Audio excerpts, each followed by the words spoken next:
Hello all, welcome to toppers world. നമ്മൾ ഇന്ന് നോക്കാൻ പോകുന്നത് 4ാം ക്ലാസ്സിൻ്റെ പരിസര പഠനമാണ്. പുതിയ ടെക്സ്റ്റ് ബുക്കാണ്, 2026 തയ്യാറാക്കിയ പാഠപുസ്തകമാണ് കേട്ടോ. പരിസര പഠനം 4ാം ക്ലാസ്സിൻ്റെ ആണ്.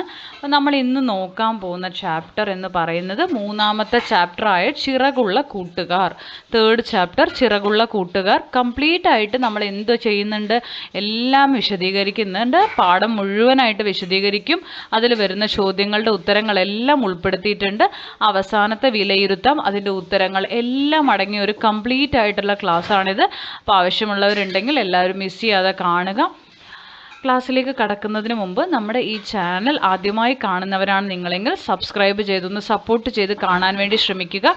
EVSൻ്റെ മാത്രമല്ല, പരിസര പഠനത്തിൻ്റെ മാത്രമല്ല, മറ്റെല്ലാ സബ്ജക്ട്സിൻ്റെയും നിങ്ങൾക്ക് ഉപകാരപ്പെടുന്ന ക്ലാസ്സുകളുടെ വീഡിയോസ് നമ്മുടെ ചാനലിൽ അവൈലബിൾ ആണ്. അപ്പം നമുക്ക് നോക്കാം. ചിറകുള്ള കൂട്ടുകാർ, പരിസര പഠനം 4ാം ക്ലാസ്സിൻ്റെ. ആദ്യം തന്നെ തുടങ്ങുമ്പോൾ നമുക്ക് കുറേ പക്ഷികളെ നിരീക്ഷിക്കുന്ന ഒരു കുട്ടിയും കുറേ ചിത്രമൊക്കെ തന്നിട്ടുണ്ട്. നമുക്ക് നോക്കാം. ചിത്രം നിരീക്ഷിക്കൂ. ധാരാളം പക്ഷികളെ കാണുന്നില്ലേ? ഇതിൽ നിങ്ങൾക്ക് പരിചിതമായ പക്ഷികൾക്ക് ചുറ്റും വട്ടം വരയ്ക്കൂ എന്നാണ് പറഞ്ഞിരിക്കുന്നത്. നിങ്ങൾ ചെയ്തോളൂ.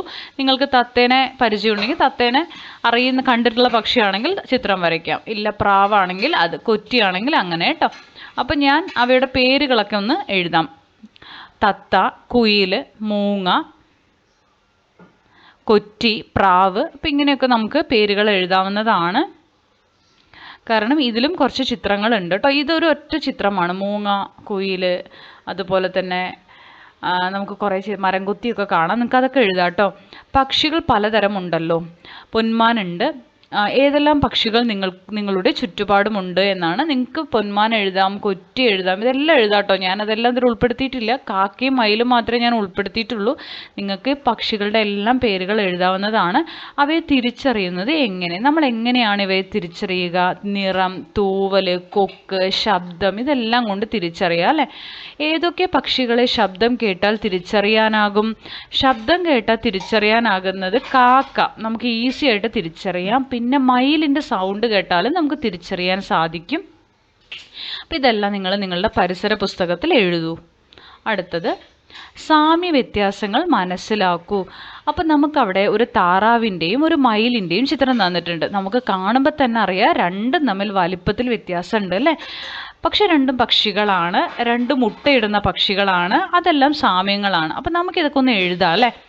നോക്കൂ, പക്ഷികൾ ഏതെല്ലാമാണ്? അവയുടെ പ്രത്യേകതകൾ പറയൂ. ആദ്യം തന്നെ പക്ഷികളുടെ പേരുകൾ ഞാനൊന്ന് എഴുതാം.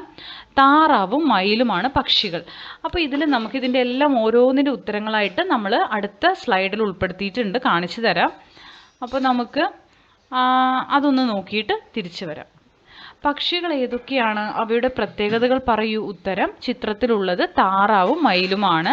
താറാവ് വെള്ളത്തിൽ നീന്തുന്ന പക്ഷിയാണ്. മയിൽ ഭംഗിയുള്ള പീലിയുള്ള പക്ഷിയാണ്. ഇവ തമ്മിൽ എന്തെല്ലാം സാമ്യങ്ങളുണ്ട്? രണ്ടിനും 2 കാലുകളുണ്ട്, രണ്ടിനും കൊക്കുകളുണ്ട്, 2 പക്ഷികളും മുട്ടയിടുന്നു, ശരീരത്തിൽ തൂവലുകളുണ്ട്. കൊക്കുകൾ തമ്മിൽ എന്തെങ്കിലും വ്യത്യാസമുണ്ടോ? ഉണ്ട്. താറാവിൻ്റെ കൊക്ക് പരന്നതും വീതിയുള്ളതുമാണ്. വെള്ളത്തിലെ ഇരകളെ അരിച്ചെടുക്കാൻ സഹായിക്കുന്നു. മയിലിൻ്റെ കൊക്ക് ചെറുതും കൂർത്തതുമാണ്. ധാന്യങ്ങളും പ്രാണികളും കൊത്തിത്തിന്നാൻ. ഇവയുടെ തൂവലുകൾ തമ്മിൽ എന്തെങ്കിലും വ്യത്യാസമുണ്ടോ? ഉണ്ട്. താറാവിൻ്റെ തൂവലുകൾക്ക് ജലത്തെ പ്രതിരോധിക്കാനുള്ള ശേഷിയുണ്ട്. മയിലിൻ്റെ തൂവലുകൾ, അതായത് പീലി, വളരെ ചെറുതും ആകർഷകമായ പല നിറങ്ങളിലുള്ളതുമാണ്. വാലിന് എന്തെങ്കിലും വ്യത്യാസം കാണുന്നുണ്ടോ? ഉണ്ട്. താറാവിന് ചെറിയ വാലാണുള്ളത്. മയിലിന് നീളമുള്ളതും മനോഹരമായ പീലി നിറഞ്ഞ വാലുണ്ട്. ഇനി കാൽ, കഴുത്ത്, തല തുടങ്ങിയവയുടെ പ്രത്യേകതകൾ. കാല്, താറാവിന് വെള്ളത്തിൽ തുഴയാൻ സഹായിക്കുന്ന ലളിത ചർമ്മമുള്ള കാലുകളാണുള്ളത്. വെബ്ഡ് ഫീറ്റ് എന്ന് പറയും. മയിലിന് നിലത്തു നടക്കാനും ഓടാനും സഹായിക്കുന്ന ശക്തമായ കാലുകളുണ്ട്. കഴുത്ത്, താറാവിന് നീളമുള്ള വളഞ്ഞ കഴുത്തുണ്ട്. മയിലിന് നീല നിറത്തിലുള്ള ഭംഗിയുള്ള കഴുത്തുണ്ട്. തല, മയിലിൻ്റെ തലയിൽ മനോഹരമായ പൂവുണ്ട്. താറാവിൻ്റെ തലയിൽ പൂവില്ല, അത് ചൂടാമണി, അതില്ല കേട്ടോ. നമുക്ക് ഇതിൻ്റെ ഉത്തരങ്ങൾ നമ്മളിപ്പോൾ നോക്കിയില്ലേ. ഇനി നമുക്കിവിടെ ഒരു കാര്യം കൂടി പറയാനുണ്ട്. ചുവടെ കൊടുത്തിരിക്കുന്ന പക്ഷികളുടെ ചിത്രം നിരീക്ഷിക്കൂ. നമുക്ക് തത്ത, അതുപോലെ തന്നെ പൊന്മാൻ, കൊറ്റി, പിന്നെന്താ തന്നിരിക്കുന്നത്, കൊക്കിനെയും തന്നിട്ടുണ്ട്, പിന്നെ മരം കൊത്തിയും തന്നിട്ടുണ്ട്. ഇവയുടെ തൂവൽ, കാല്, കൊക്ക്, വാൽ എന്നിവ പരിശോധിച്ച് പട്ടിക പൂർത്തിയാക്കൂ എന്നുള്ളതാണ്. കൂടുതൽ സവിശേഷതകൾ പട്ടികയിൽ കൂട്ടിച്ചേർക്കാവുന്നതാണ്. നിങ്ങളുടെ കണ്ടെത്തലുകൾ കൂട്ടുകാരുമായി പങ്കുവയ്ക്കും. പിന്നെ ഇതിൻ്റെ ഉത്തരമാണ് നോക്കുന്നത് കേട്ടോ. അപ്പോൾ ഇതെല്ലാം നമ്മളിപ്പോൾ പറഞ്ഞു. ഉത്തരങ്ങൾ നിങ്ങൾ എഴുതിയെടുത്തോളൂ. ഇതൊക്കെ ഞാൻ ഇപ്പോൾ വായിച്ചത് തന്നെയാണ്. ഇനി നമുക്ക് ഇപ്പോൾ പറഞ്ഞ തത്ത, പൊന്മാൻ, കൊക്ക്, മരംകൊത്തിയുടെ പ്രത്യേകതകൾ നോക്കണം. നമ്മളത് അടുത്ത സ്ലൈഡിൽ ഉൾപ്പെടുത്തിയിട്ടുണ്ട്. അതൊന്ന് കണ്ടിട്ട് തിരിച്ചു വരാം കേട്ടോ. അപ്പം നോക്കിക്കോളൂ. പക്ഷികൾ തത്തയാണ് ആദ്യം അല്ലേ. തത്തയുടെ തൂവൽ പച്ച തിളക്കമുള്ളത്, കാലുകൾ വളഞ്ഞ നഖങ്ങളുള്ള 2 കാലുകൾ, ചുണ്ട് വളഞ്ഞത് ശക്തമായത്, വാൽ നീളമുള്ളത്. പൊന്മാൻ അല്ലെങ്കിൽ മീൻ കൊത്തി തിളങ്ങുന്ന നീല ഓറഞ്ച് നിറം, ചെറിയതാണ് കാലുകൾ, ചുണ്ട് നീളമുള്ളത്, കടാര പോലെയുള്ളത്, വാല് ചെറിയതാണ്. ഇനി കൊക്ക് വെള്ള, പല നിറങ്ങളിലുള്ള കൊക്കുകളുണ്ട്, കാലുകൾ നീളമുള്ളത്, മെലിഞ്ഞത്, ചുണ്ട് നീളമുള്ളത്, കൂർത്തത്, വാൽ ചെറിയത്. മരം കൊത്തി തൂവല് കറുപ്പ്, വെള്ള, ചുവന്ന അടയാളങ്ങളുണ്ട്, കാലുകൾ ശക്തമായത്, 2 വിരലുകൾ മുന്നോട്ടും 2 പിന്നോട്ടും, ചുണ്ട് കൂർത്തത്, ഉളി പോലെയുള്ളത്, വാൽ ഉറപ്പുള്ളത്, താങ്ങായി നിൽക്കുന്നത്. ഇനി നമുക്ക് വീണ്ടും വരാം. അപ്പം നമ്മൾ ആ ബോക്സ് നോക്കിയില്ലേ. ഇനി അതിൻ്റെ കണ്ടെത്തലുകൾ എഴുതുക. കൊക്കുകളിൽ വ്യത്യാസമുണ്ട്, നിറം വ്യത്യാസമുണ്ട്, വ്യത്യസ്ത വലിപ്പത്തിലാണ്. ഇതിൽ നമ്മളിത് ടൈപ്പ് ചെയ്യുമ്പോൾ ഇവിടെ ഇത് അടുത്തതാണ് കേട്ടോ. കൊക്കുകളിൽ വ്യത്യാസമുണ്ട് ഒന്നാമത്തെയാണ്, നിറം വ്യത്യാസമുണ്ട്, വ്യത്യസ്ത വലിപ്പത്തിലാണ്. പക്ഷികളുടെ ശാരീരിക സവിശേഷതകൾ സമാനതകളും വ്യത്യാസങ്ങളും കാണപ്പെടുന്നു. ഇവ പക്ഷികളെ തിരിച്ചറിയാൻ സഹായിക്കുന്നു. ഇനി അടുത്ത ചിത്രം നോക്കൂ. ആഹാരം പലവിധം. താറാവ് അല്ലെ, ജലസാന്നിധ്യമുള്ള സ്ഥലങ്ങളിലാണ് ഞങ്ങൾ ഇര തേടുന്നത്. അടുത്തത് പ്രാവാണ്. പുൽവിത്തുകളും ധാന്യമണികളും ഞാൻ തിന്നാറുണ്ട്. അടുത്തത് ആരാണ്? കഴുകൻ അല്ല, നമ്മുടെ പരുന്താണ്. ഇരയെ റാഞ്ചി പിടിക്കലാണ് എൻ്റെ രീതി. അടുത്തത് നമുക്ക് തന്നിരിക്കുന്നത് ഒരു കുരുവി പോലത്തെ പക്ഷിയല്ലേ, സ്പാരോ. പഴങ്ങളും വിത്തുകളും തിന്നുന്നവരുടെ കൂട്ടത്തിലാണ് ഞാൻ. അപ്പോൾ എല്ലാ പക്ഷികളും ഒരേ തരത്തിലുള്ള ആഹാരമാണോ കഴിക്കുന്നത്? അല്ല. അവയുടെ ആഹാര സമ്പാദന രീതി ഒരേപോലെയാണോ? അല്ല. ആഹാര സമ്പാദന രീതിയും ശാരീരിക പ്രത്യേകതകളും തമ്മിൽ ബന്ധമുണ്ടോ? ഉണ്ട്. അത് ചർച്ച ചെയ്യാൻ പറഞ്ഞിട്ടുണ്ട്. നെക്സ്റ്റ് വരച്ചു ചേർക്കാമാണ്. ചിത്രങ്ങൾ നിരീക്ഷിക്കൂ. ഒരേ പക്ഷിയുടെ കൊക്കും കാലും തമ്മിൽ വരച്ചു യോജിപ്പിക്കൂ. അപ്പോൾ നമ്മൾ ആദ്യത്തെ ചിത്രത്തിനെ അവസാനത്തിലേക്ക് മാച്ച് ചെയ്യുക കേട്ടോ. താറാവാണ്. അടുത്തത് നോക്കൂ, മരംകൊത്തിയാണ്. മരംകൊത്തിയാണോ പൊന്മാനാണോ? അതിന് നമ്മൾ ഇതിലേക്ക് മാച്ച് ചെയ്യുക കേട്ടോ. അടുത്തത് മൂന്നാമത്തെ പരുന്ത് ആദ്യത്തേക്ക് മാച്ച് ചെയ്തിട്ടുണ്ട്. കൊക്ക് രണ്ടാമത്തെ ചിത്രം. അടുത്ത ചിത്രം ഈ ലാസ്റ്റ് ഇതിലേക്കാണ് കേട്ടോ. മാച്ച് ചെയ്തത് നോക്കിക്കോളൂ നിങ്ങൾ. ആഹാര സമ്പാദനത്തിന് പക്ഷികളുടെ കൊക്കുകളും കാലുകളും എത്രമാത്രം സഹായകമാണ്? നിങ്ങളുടെ കണ്ടെത്തലുകൾ എൻ്റെ പരിസര പഠന പുസ്തകത്തിൽ എഴുതൂ. അപ്പോൾ അതിന് ഉത്തരം നോക്കാം നമുക്ക്. പക്ഷികളുടെ ആഹാര രീതിക്ക് അനുസരിച്ചാണ് അവയുടെ കൊക്കുകളുടെയും കാലുകളുടെയും ഘടന രൂപപ്പെട്ടിരിക്കുന്നത്. ഇര പിടിക്കാനും വെള്ളത്തിൽ നീന്താനും മരത്തിൽ കയറാനും ഈ സവിശേഷതകൾ അവയെ ഏറെ സഹായിക്കുന്നു. ലാസ്റ്റ് നിങ്ങൾക്ക് കാണുന്നില്ലെങ്കിൽ ഞാൻ വായിച്ചു തരാം. ഈ സവിശേഷതകൾ അവയെ ഏറെ സഹായിക്കുന്നു എന്നാണ് കേട്ടോ എഴുതിയിരിക്കുന്നത്. അടുത്തത് നിശാസഞ്ചാരികളാണ്. ആരാണ് നിശാസഞ്ചാരികൾ? മൂങ്ങകളാണ് കേട്ടോ. മൂങ്ങകൾ രാത്രികാലത്താണ് ഇര തേടുന്നത്. രാത്രികാലങ്ങളിൽ ഇര തേടുമ്പോൾ ശബ്ദമുണ്ടാക്കാതെ പറക്കാൻ സഹായിക്കുന്ന ചിറകുകളും തൂവലുകളുമാണ് ഇവയ്ക്കുള്ളത്. ചെറുജീവികളെ ഭക്ഷിക്കുന്ന കാട്ടുമൂങ്ങ, എലികളെയും പെരിച്ചാഴികളെയും തിന്നുന്ന വെള്ളിമൂങ്ങ, മീനുകളെ വേട്ടയാടുന്ന മീൻകൂമൻ, ചുണ്ടെലികളെ ഭക്ഷിക്കുന്ന നത്തുകൾ ഇവയൊക്കെ രാത്രി സഞ്ചാരികളാണ്. ഇനി പക്ഷികളും കൂടുകളുമാണ്. നമുക്ക് ചുറ്റുമുള്ള പക്ഷികളുടെ കൂടുകൾ ശ്രദ്ധിച്ചിട്ടുണ്ടാകുമല്ലോ. ഏതെല്ലാം തരത്തിൽ കൂടുകൾ വ്യത്യാസപ്പെട്ടിരിക്കുന്നു എന്ന് കണ്ടെത്തി എഴുതൂ. അപ്പോൾ കൂടുകൾ കാണപ്പെടുന്ന സ്ഥലങ്ങൾ വ്യത്യാസമാണ്. നിർമ്മാണ വസ്തുക്കൾ, അതുപോലെ കൂടുകളുടെ ആകൃതി വലിപ്പം വ്യത്യാസമാണ്. കൂടുണ്ടാക്കുന്ന രീതി വ്യത്യസ്തമാണ്. കൂടുണ്ടാക്കുന്ന സ്ഥലം. അടുത്തത് പക്ഷികളുടെ കൂടുകളുടെ ആകൃതി, വലുപ്പം, നിർമ്മാണ വസ്തുക്കൾ, കൂടുണ്ടാക്കുന്ന സ്ഥലം, കൂടുണ്ടാക്കുന്ന രീതി എന്നിവയിൽ വ്യത്യാസമുണ്ട്. നെക്സ്റ്റ് മുട്ടകളാണ് അല്ലേ. നിങ്ങൾ നോക്കൂ, മുട്ടകൾ പലതരത്തിലുണ്ട്. നിങ്ങളുടെ പരിസരത്ത് ലഭ്യമായ വളർത്തു പക്ഷികളുടെ മുട്ട നിരീക്ഷിക്കൂ. അവയുടെ ആകൃതി, നിറം, വലിപ്പം, ഭാരം, പുറംതോടിൻ്റെ സവിശേഷത എന്നിവയുടെ സാമ്യ വ്യത്യാസങ്ങൾ കണ്ടെത്തി എഴുതൂ. കാടമുട്ട, കോഴിമുട്ട, താറാവ് മുട്ട, ഏമുവിൻ്റെ മുട്ട. അത് കാണുമ്പോൾ തന്നെ നിങ്ങൾക്കറിയാം പല നിറത്തിലുള്ള മുട്ടകളാണ്, വ്യത്യസ്ത വലിപ്പത്തിൽ കാണപ്പെടുന്നു, ആകൃതി ഒരേപോലെയാണ്. ഓക്കെ, ഇനി നമുക്ക് അടുത്ത ചിത്രം നോക്കൂ. ഒട്ടകപ്പക്ഷിയുടെ മുട്ട, കാക്കയുടെ മുട്ട, കുയിലിൻ്റെ മുട്ടയും തന്നിട്ടുണ്ട്. ഇതിൻ്റെ പ്രത്യേകതകളും സാമ്യവും വ്യത്യാസവും എഴുതണം. അപ്പോൾ നമുക്ക് അതൊന്ന് നോക്കാം. വ്യത്യാസങ്ങൾ ആദ്യം പറയാം. മുട്ടകൾക്ക് വ്യത്യസ്ത വലിപ്പമാണ് ഉള്ളത്. ഏമു മുട്ട ഏറ്റവും വലുത്, കാടമുട്ട ചെറുത്. അവയുടെ നിറങ്ങൾ വ്യത്യസ്തമാണ്, വെള്ള, തവിട്ട്, പച്ച, നീല, പുള്ളികളുള്ളവ. സാമ്യങ്ങൾ: എല്ലാ മുട്ടകൾക്കും ഏതാണ്ട് അണ്ഡാകൃതിയാണ്, ഓവൽ ഷേപ്പ്. എല്ലാറ്റിനും കാൽഷ്യം അടങ്ങിയ കട്ടിയുള്ള പുറന്തോടുണ്ട്. അടുത്ത ബോക്സ് നോക്കൂ. ഏറ്റവും വലിയ പക്ഷിയാര? ഒട്ടകപ്പക്ഷിയാണ്. ഇതിൻ്റെ മുട്ടയാണ് ഏറ്റവും വലുത്. ഇതിന് ഏകദേശം 1.5 കിലോ തൂക്കം വരും. ഒരു മുട്ടയ്ക്ക് 1.5 കിലോ ഭാരമുണ്ടാവും കേട്ടോ. അടുത്തത് ദേശാടന പക്ഷികൾ, മൈഗ്രേറ്ററി ബേർഡ്സ്. നമുക്ക് ചിത്രത്തിൽ കുറച്ച് ദേശാടന പക്ഷികളെ തന്നിട്ടുണ്ട്. നമ്മുടെ നാട്ടിൽ എല്ലാ കാലത്തും കാണാറുണ്ടോ? ഇല്ല, കാരണം അവ ദേശാടന പക്ഷികളാണ്. കടും പച്ചപ്പൊടിക്കുരുവി, കാവി, നാഗമോഹൻ, മഞ്ഞക്കിളി, പൊന്മണക്കോഴി, കാട്ടുവാലുകുലുക്കിയൊക്കെയാണ് കേട്ടോ. പ്രതികൂല കാലാവസ്ഥയിൽ നിന്നുള്ള രക്ഷയ്ക്കും ഭക്ഷണത്തിനും വേണ്ടി ചില ഇനം പക്ഷികൾ കൂട്ടത്തോടെ ഒരു ദേശത്തു നിന്നും മറ്റൊരു ദേശത്തെത്തുന്നു. പുറപ്പെട്ട ദേശത്തെ കാലാവസ്ഥ അനുകൂലമാകുമ്പോൾ അവ തിരികെ പോകുന്നു. ഇത്തരം പക്ഷികളാണ് ദേശാടന പക്ഷികൾ. കൂടുതൽ ദേശാടന പക്ഷികളുടെ പേരുകൾ അന്വേഷിച്ച് കണ്ടെത്തി എഴുതൂന്ന് പറഞ്ഞിട്ടുണ്ട്. ഞാനിവിടെ ഒരു 2-3 പേരുകൾ തരാം. സൈബീരിയൻ കൊക്ക്, ഫ്ലമിംഗോ, റോസി പെലിക്കൻ ഒക്കെ ദേശാടന പക്ഷികളാണ് കേട്ടോ. പക്ഷികളും പരിസ്ഥിതിയും. നമുക്ക് തന്നിരിക്കുന്ന ചിത്രം നോക്കൂ. കാക്ക അല്ലേ, നമ്മുടെ പരിസരം വൃത്തിയായി സൂക്ഷിക്കാൻ കാക്ക സഹായിക്കുന്നുണ്ട്. കാക്കകൾ ചെയ്യുന്നത് എന്താണ്? നമ്മുടെ പരിസരം വൃത്തിയാക്കുന്നു അല്ലേ. പക്ഷികൾ പരിസ്ഥിതിക്ക് നൽകുന്ന സേവനങ്ങൾ: പരിസരം വൃത്തിയാക്കുന്നു, കീടങ്ങളെ ഭക്ഷിക്കുന്നു, വിത്ത് വിതരണം നടത്തുന്നു. വീട്ടു പരിസരങ്ങളിൽ നമ്മൾ നട്ടുപിടിപ്പിക്കാതെ തന്നെ കറിവേപ്പ്, കാന്താരിമുളക് തുടങ്ങിയ ചെടികൾ മുളച്ചു വരാറില്ലേ? എന്തുകൊണ്ടാണ് ഇങ്ങനെ സംഭവിക്കുന്നത്? പക്ഷികൾ കറിവേപ്പിൻ്റെയും കാന്താരിമുളകിൻ്റെയും ഫലങ്ങൾ ഭക്ഷിച്ചതിനു ശേഷം അവയെ വിസർജ്യത്തിലൂടെ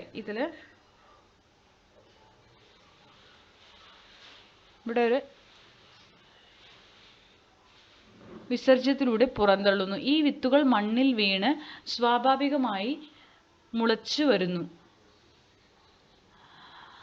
അപ്പോൾ വിത്ത് വിതരണം ആണ് അവിടെ നടക്കുന്നത് കേട്ടോ. അടുത്തത് പക്ഷിലോകത്തെ കൗതുകങ്ങൾ: കൊക്ക്, തൂവൽ കാലുകൾ, ആഹാര സമ്പാദനം, കൂട് നിർമ്മാണം, ദേശാടനം എന്നിവയിൽ മാത്രമാണോ പക്ഷികൾ വൈവിധ്യം കാണപ്പെടുന്നത്? പക്ഷികളിൽ ചില പക്ഷികളിൽ മാത്രം കാണപ്പെടുന്ന മറ്റെന്തെങ്കിലും സ്വഭാവ സവിശേഷതകൾ നിങ്ങളുടെ ശ്രദ്ധയിൽപ്പെട്ടിട്ടുണ്ടോ? അതാണ് ആ താഴെ കൊടുത്തിരിക്കുന്നത്. അപകട സൂചന ഉണ്ടാകുമ്പോൾ കാക്കകൾ കൂട്ടം കൂടുന്നത്, മയിൽപ്പീലി വിടർത്തിയാടുന്നത്, പരുന്ത് വരുമ്പോൾ കോഴിക്കുഞ്ഞുങ്ങൾക്ക് മുന്നറിയിപ്പ് നൽകുന്നതെല്ലാം അതിൽ വരും. അടുത്തത് മലമുഴക്കി വേഴാമ്പൽ മരം കൊത്തി നിങ്ങൾക്ക് വായിക്കാൻ വേണ്ടി തന്നിട്ടുണ്ട്. അതൊന്ന് വായിച്ചു നോക്കുക. ഞാനതിവിടെ വായിക്കുന്നില്ല. മലമുഴക്കി വേഴാമ്പലിനെ കുറിച്ചിട്ട് നമ്മുടെ സംസ്ഥാന പക്ഷിയാണ് മലമുഴക്കി വേഴാമ്പൽ. അത് വായിക്കുക. നിങ്ങൾ നിരീക്ഷിച്ച ഏതെങ്കിലും പക്ഷികളുടെ സവിശേഷതകൾ ഇതുപോലെ എഴുതാൻ പറഞ്ഞിട്ടുണ്ട്. നിങ്ങൾ എഴുതുക. നിങ്ങൾക്കത് വേണമെങ്കിൽ നിങ്ങൾ ഒന്ന് കമൻറ്റ് ചെയ്യൂ കേട്ടോ. പക്ഷി നിരീക്ഷകരാണ് താഴെ തന്നിരിക്കുന്ന doctor Salim Ali, K Neelakantan, doctor R Sugathan. Doctor Salim അലിയെക്കുറിച്ച് നമുക്ക് നോക്കാം. ലോകപ്രശസ്തനായ ഇന്ത്യൻ പക്ഷി നിരീക്ഷകനാണ് ഡോക്ടർ സലിം അലി. അദ്ദേഹത്തിൻ്റെ ആത്മകഥയാണ് ഒരു കുരുവിയുടെ പതനം. സലിം അലിയുടെ ജന്മദിനമായ നവംബർ 12 ദേശീയ പക്ഷി നിരീക്ഷണ ദിനമായി ആചരിക്കുന്നു. അടുത്തത് കെ നീലകണ്ഠൻ. അദ്ദേഹത്തിന് അറിയപ്പെടുന്നത് ഇന്ദുചൂടൻ എന്ന പേരിലാണ്. Doctor R Sugathan. ഇവരെ പറ്റി കൂടുതൽ വിവരങ്ങൾ ക്ലാസ്സിൽ അവതരിപ്പിക്കൂ.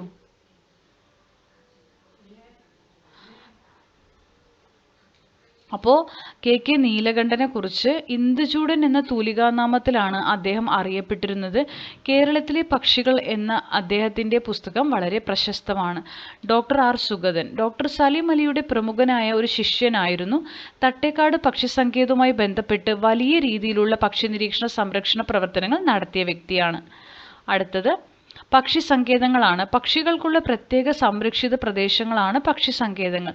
കേരളത്തിൽ ധാരാളം പക്ഷി സങ്കേതങ്ങളുണ്ട്. എറണാകുളം ജില്ലയിലെ തട്ടേക്കാട് പക്ഷി സങ്കേതം ഡോക്ടർ സലിം അലിയുടെ പേരിലുള്ളതാണ്.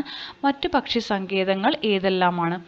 കുമരകം കോട്ടയം, കടലുണ്ടി കോഴിക്കോട് മലപ്പുറം ജില്ലകളിലാണ്. ചൂളന്നൂർ മയിൽ സങ്കേതം പാലക്കാടാണ്. മംഗളവനം എറണാകുളത്താണ്. താഴെ തട്ടേക്കാട് എറണാകുളം എന്ന് എഴുതിയിട്ടുണ്ട്. നിങ്ങൾക്ക് വേറെ ഏതെങ്കിലും അറിയാമെങ്കിൽ എഴുതാട്ടോ. അടുത്തത് പക്ഷി നിരീക്ഷണത്തിലേക്ക്. നിങ്ങളുടെ സ്കൂളിന് ഏറ്റവും അടുത്തുള്ള പക്ഷി സങ്കേതം ഏതാണ്? പക്ഷി സങ്കേതമോ പക്ഷികളെ ധാരാളമായി കാണാൻ സാധ്യതയുള്ള സ്ഥലമോ സന്ദർശിച്ച് പക്ഷി നിരീക്ഷണം നടത്തി കുറിപ്പ് തയ്യാറാക്കുമല്ലോ. പക്ഷി നിരീക്ഷണം നടത്തി നിങ്ങൾ കുറിപ്പ് തയ്യാറാക്കണം. അതിന് വേണ്ട മുന്നൊരുക്കങ്ങൾ എന്തൊക്കെയാ? സന്ദർശിക്കേണ്ട സ്ഥലം, സമയം എന്നിവ തീരുമാനിക്കുക. നിരീക്ഷണത്തിന് പോകുമ്പോൾ ബൈനോക്കുലർ പോലുള്ള ഉപകരണങ്ങൾ കരുതണം. കുടിവെള്ളം, ലഘുഭക്ഷണം, നിരീക്ഷണം രേഖപ്പെടുത്താനുള്ള നോട്ട് പുസ്തകം, പേന എന്നിവ കരുതണം. സ്വന്തം സുരക്ഷിതത്വം ഉറപ്പാക്കിയും പക്ഷികൾക്ക് ശല്യമുണ്ടാക്കാതെയും നിരീക്ഷണം നടത്തണം. അപ്പം നമ്മൾ എന്തെല്ലാം നിരീക്ഷിക്കണം? കണ്ട സമയം, വലുപ്പം, നിറം, കൂട്, കാലുകളുടെ നീളം, നിറം, വിരലുകളുടെ എണ്ണം, കണ്ണുകളുടെ വലുപ്പം, നിറം, തൂവലുകളുടെ പ്രത്യേകത, പറക്കുന്ന രീതി, ഭക്ഷണം, ആഹാര സമ്പാദന രീതി, ശബ്ദത്തിൻ്റെ പ്രത്യേകത എല്ലാം നിരീക്ഷിക്കണം. പക്ഷിയുടെ ചിത്രം വരച്ച് സവിശേഷതകൾ വിശദീകരിക്കുന്ന കുറിപ്പ് തയ്യാറാക്കി ക്ലാസ്സിൽ അവതരിപ്പിക്കാൻ പറഞ്ഞിട്ടുണ്ട്. നിങ്ങൾ അത് സന്ദർശിച്ചതിന് ശേഷം എഴുതേണ്ടതാണ്. കാക്കയും കോഴിയും മൈനയും മയിലും വേഴാമ്പലും വണ്ണാത്തിപ്പുള്ളും മറ്റുമായി ധാരാളം പക്ഷികൾ നമുക്ക് ചുറ്റുമുണ്ട്. പലതരം ശബ്ദങ്ങളും വൈവിധ്യമാർന്ന നിറങ്ങളുമായി ഇനിയും എത്രയോ പക്ഷികൾ. കൗതുകം നിറഞ്ഞ അവയുടെ ലോകത്തെ അടുത്തറിയാനുള്ള പ്രയാണം തുടരാം. ഇനി നമുക്ക് വിലയിരുത്താമിൻ്റെ ഉത്തരങ്ങളാണ്. വിലയിരുത്താമിൽ ആദ്യ ചോദ്യം, നമുക്കൊരു ചിത്രം തന്നിട്ടുണ്ട്. ഹായ്, ഇത് മരംകൊത്തിയാണോ? അല്ല. കുളക്കരയിലെ കിളിയെ കണ്ടപ്പോൾ റോബി ഉറക്കെ വിളിച്ചു ചോദിച്ചു, മരംകൊത്തിയുടെ ചുണ്ട് ഇങ്ങനെയല്ലല്ലോ. അയാൻ്റെ മറുപടി, ഏതായിരിക്കും ഈ പക്ഷി? ഉചിതമായ നിറം നൽകി ചിത്രം പൂർത്തിയാക്കൂ. പ്രത്യേകതകൾ ഉൾപ്പെടുത്തി കുറിപ്പ് തയ്യാറാക്കൂ. മരംകൊത്തി അല്ല, ഇത് പൊന്മാനാണ്. റോബി കുളക്കരയിൽ കണ്ട പക്ഷി പൊന്മാൻ അഥവാ കിങ് ഫിഷർ ആണ്. പ്രത്യേകതകൾ ഓൺ കിങ് ഫിഷർ ഒന്നും വേണ്ട കേട്ടോ. പക്ഷി പൊന്മാനാണ്, മീൻകൊത്തി. ഓക്കെ, ഇത് വേണ്ട. കുളങ്ങൾ, പുഴകൾ, തോടുകൾ തുടങ്ങിയ ജലാശയങ്ങൾക്ക് സമീപം ഈ പക്ഷിയെ സാധാരണയായി കാണാം. തിളങ്ങുന്ന നീലയും പച്ചയും കലർന്ന പിൻഭാഗം, ഓറഞ്ച് അല്ലെങ്കിൽ തവിട്ട് നിറമുള്ള അടിവയർ, വലിയ തല എന്നിവ ഇതിൻ്റെ പ്രത്യേകതകളാണ്. നീളമുള്ളതും കൂർത്തതുമായ ശക്തമായ ചുണ്ടാണ് ഇവയ്ക്കുള്ളത്. വെള്ളത്തിലേക്ക് കുതിച്ചു ചാടി മീൻ പിടിക്കാൻ ഈ ചുണ്ട് സഹായിക്കുന്നു. പ്രധാന ഭക്ഷണം ചെറിയ മീനുകളാണ്. കൂടാതെ തവളകൾ, ജലകീടങ്ങൾ എന്നിവയെയും ഇവ ആഹാരമാക്കുന്നു. ജലാശയങ്ങൾക്ക് മുകളിലെ മരക്കൊമ്പുകളിലോ കല്ലുകളിലോ അനങ്ങാതെ ഇരുന്ന് ഇരയെ നിരീക്ഷിക്കുകയും പെട്ടെന്ന് വെള്ളത്തിലേക്ക് കുതിച്ചുയർന്ന് മീൻ പിടിക്കുകയും ചെയ്യുന്നു. ഇനി നമുക്ക് പട്ടിക പൂർത്തിയാക്കാനാണ്. പക്ഷിയുടെ പേര് തത്ത. നിറം പച്ച. ആഹാരം ധാന്യങ്ങൾ, വിത്തുകൾ, പഴങ്ങൾ. ശരീര സവിശേഷത വളഞ്ഞ ചുവന്ന ചുണ്ട്, മരങ്ങളിൽ കയറാൻ സഹായിക്കുന്ന മെലിഞ്ഞ കാലുകൾ, നീളമുള്ള ത്രികോണാകൃതിയിലുള്ള വാല്, കഴുത്തിനു ചുറ്റുമുള്ള കറുത്ത വലയം.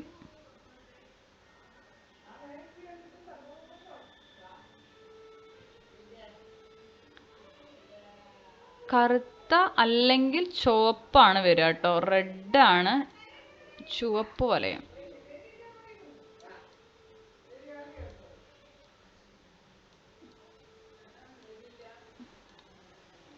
കൂടിൻ്റെ പ്രത്യേകതകൾ, മരപ്പൊത്തുകളിലാണ് കൂടുണ്ടാക്കുക. അടുത്തത് കാക്ക. കറുപ്പ് നിറം, എച്ചിലുകൾ, ധാന്യങ്ങൾ, പ്രാണികൾ, ആഹാരം. ശരീര സവിശേഷത, ശരീരം മുഴുവൻ കറുപ്പ് നിറമാണ്.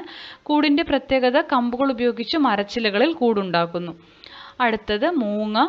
തവിട്ട് ചാരനിറം, ചെറുജീവികളാണ് ആഹാരം. തൂവലുകൾ അവരെ നിശബ്ദമായി പറക്കാനും രാത്രിയിൽ ഇരപിടിക്കാനും സഹായിക്കുന്നു.